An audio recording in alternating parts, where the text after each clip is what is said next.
Yes, hi. Today we're going to talk a little bit about the word worship in Hebrew. Of course, the word worship is different than it is in Greek. But some people, as it seems like Sam Shamoun, however you pronounce his last name, feels that if you use the word worship in one place, it means sacred worship. So if you're worshiping Jesus, it's like you're worshiping Yahweh or Jehovah, and they use that argument to say that they're the same person. And then of course they're going to say, "Oh no, they're not really the same. They're God, but they're not the same." But whatever. Anyhow, so I have a. Let me go to my site here. The True Way website. That's the trueway.xyz. Go to contents, and you can scroll down to where it talks about worship. And one thing that this covers a multitude of areas and points that talk about worship, and probably one of the most actually in this video. This video brought this up too. Um, First Chronicles chapter 29. We see it's actually like it's a coronation of David's son Solomon to become ruler of Israel. What's interesting is everyone bows down to the king. And like here in First Chronicles 29, verse 20, it says, "All the assembly blessed Yahweh, the God of their fathers, and bowed down their heads and prostrated themselves before Yahweh and the king." Now we know that King David was not Yahweh. Yahweh was not King David. We see that they're receiving this type of worship, but it's not sacred worship. Just because they're they're both being shown this worship does not mean they're the same. Doesn't mean David's Yahweh. Just the same thing with Yahweh and Yeshua, Jesus. Doesn't mean they're the same because they both receive this worship. But however, interesting point here that we can learn from this passage. Verse 21, they sacrifice the sacrifices to Yahweh, excuse me, and burnt offerings to Yahweh on the next day after that day. So they didn't sacrifice to the king, they sacrificed to Yahweh. And it's a religious type of worship. And going back here, let's see here to this video, this is what many Trinitarians will argue, like in the New Testament. Well, Jesus has shown this type of worship, and the Father's shown this type of worship, so they must be the same. You have to be careful. You got to look at the context. For instance, John 5:23, which he mentions, it's authority that Jesus receives from his Father, and that implies a noted degree of worship. Not that they're the same, but because of the authority that was given. Just like King David, just King Solomon, just because King Solomon had authority placed on him does not mean that Solomon wasn't Yahweh. The same thing with Yeshua. So let's go ahead and listen in on this. Now, I harbor no resentment against Sam, and no one really should, because 2 Corinthians 4:4 talks about how the God of the system of things, Satan, has blinded the minds of many, many people. And we need to remember that it was Yahweh's idea for his son to come and offer that redeeming sacrifice for mankind. So, and also Christ said, you need to love your neighbors as yourselves, even if they have a mixed up viewpoint at the time. Okay. So we can pray and hope that as many people as possible will come around. So let's go ahead and listen to this. John 4, 23 through 24. Who does Jesus need in worship? Okay, so now you want to talk about worship?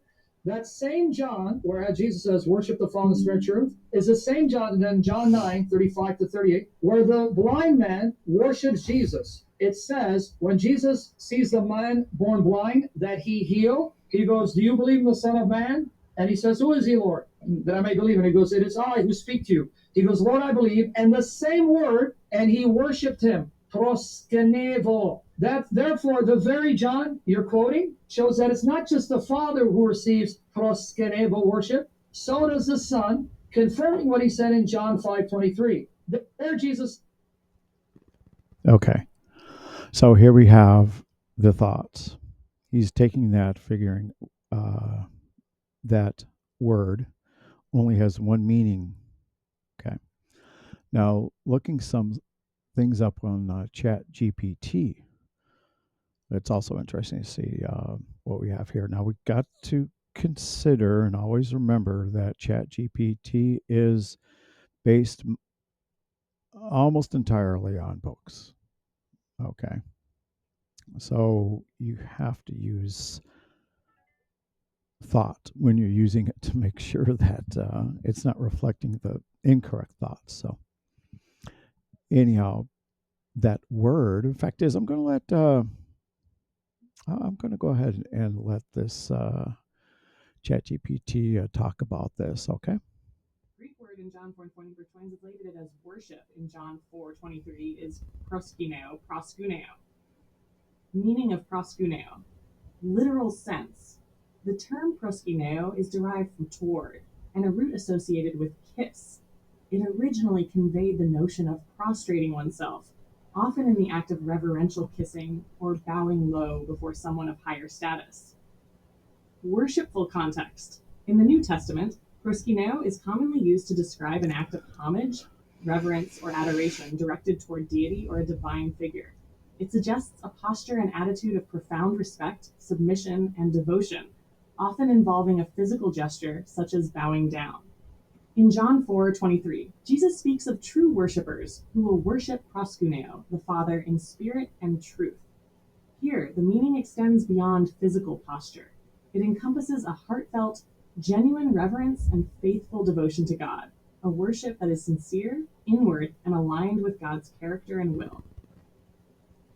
So I hope this turns out on the video, but basically this shows that word, that Greek word that Sam was bringing up, okay, has more than one meaning.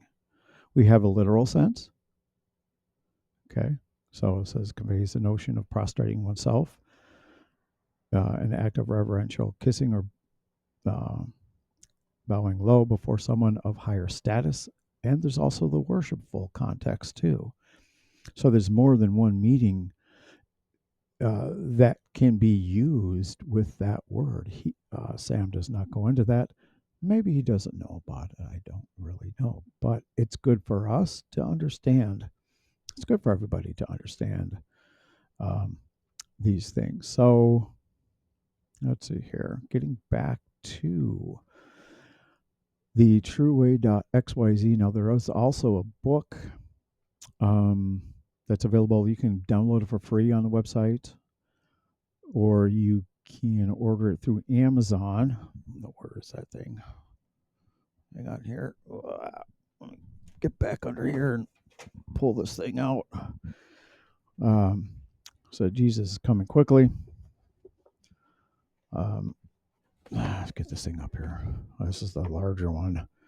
Anyhow, so just a AI illustrative illustration of New Jerusalem, and but it says, "Do we have the love to follow Christ?" By myself, which is Dale Beckman,